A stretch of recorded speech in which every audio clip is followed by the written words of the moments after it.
Thanks, Denise. Now to football. Technical Director of Cavalier FC, Rudolph Speid, has drawn a parallel between his team's packed schedule and match fixing. Speid's comment came after Cavalier went down 3-1 to Chapelton Maroons in the Jamaica Premier League at Sabina Park on Sunday.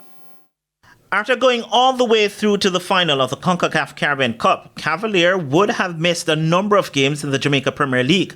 This now resulted in Cavalier having to play 4 games in 11 days. But after the first 2 games and 3 points to show, Technical Director Rudolph Speid had this to say. I suppose we just have to show soldier through because it's literally, amount now to match fixing because it's difficult for us.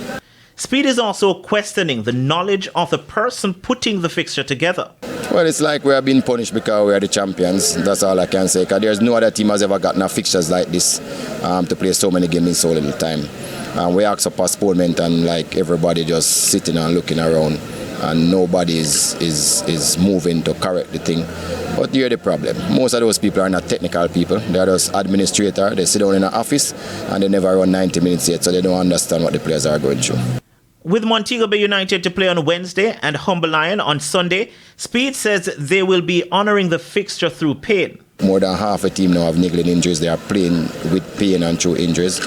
Again, as I said before, these people in the JFF in the competition committee, they know best, so they must have a reason why this is happening now to a team that they should be proud of. Not to take the sheen off Chapelton Maroons' win, they put in a workmanlike performance to beat Cavalier 3-1 in new coach Jermaine Douglas's second game in charge. Jamar Howell gave the Clarendonians the lead in the 29th minute, and they tightened that grip when Levon Williams took advantage of some poor defending to make it 2-0. And even though Cavalier halved the deficit when Jalmara Calvin made it 2-1 in the 73rd minute, Malik Stevens finished off business for the Maroons 9 minutes from time for their 3rd win of the campaign. Well, we need the points.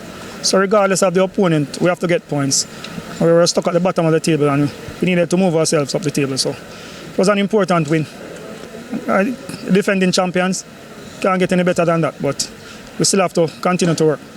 It was Cavalier's second defeat of the season, and it left them in 5th place on 22 points, 6 behind leaders Mount Pleasant, while Chapelton jumped to 11th on 12 points.